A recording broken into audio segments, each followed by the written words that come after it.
La vérité derrière le design d'un véhicule Star Wars. Pour rappel, lorsqu'on aperçoit pour la première fois dans l'Empire contre-attaque la voiture des nuages Storm 4 ou Cloud Car en VO, deux d'entre elles escortent Han Solo après lui avoir adressé des tirs de sommation. Ça suppose donc que ces véhicules sont prêts pour le combat aérien. En ayant revu le film récemment, je me suis posé une question sur la cohérence du design. Comment est-ce qu'un véhicule ayant cette apparence peut-il assurer des combats sans être exposé à la destruction facile? Comment l'univers de Star Wars et la production elle-même justifie-t-il un tel choix? Non mais il y a qu'à regarder son bloc moteur au centre pour s'imaginer à quel point ce véhicule a l'air fragile.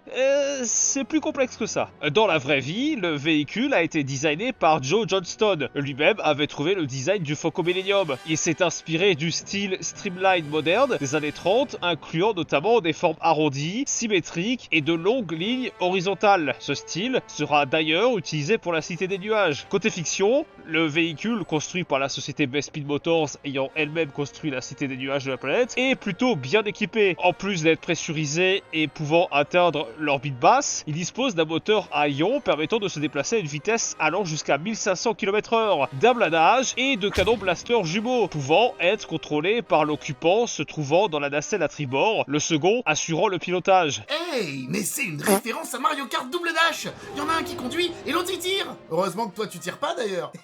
Ta gueule? Non mais elle va se détendre la référence à Fortnite.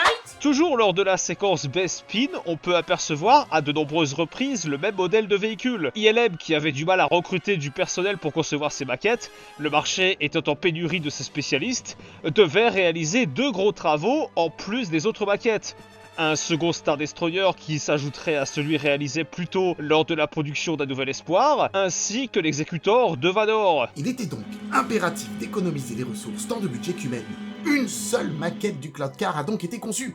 Plusieurs prises de vue l'incluant ont été réalisées, et le compositing s'est chargé du reste.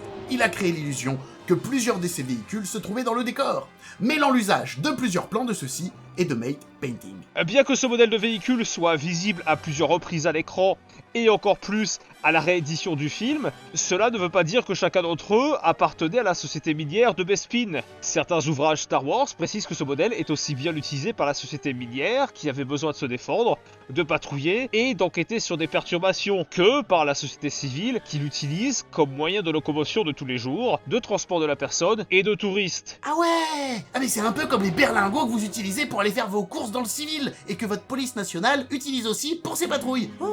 Une bien belle manière de rationaliser par le lore une faiblesse de production.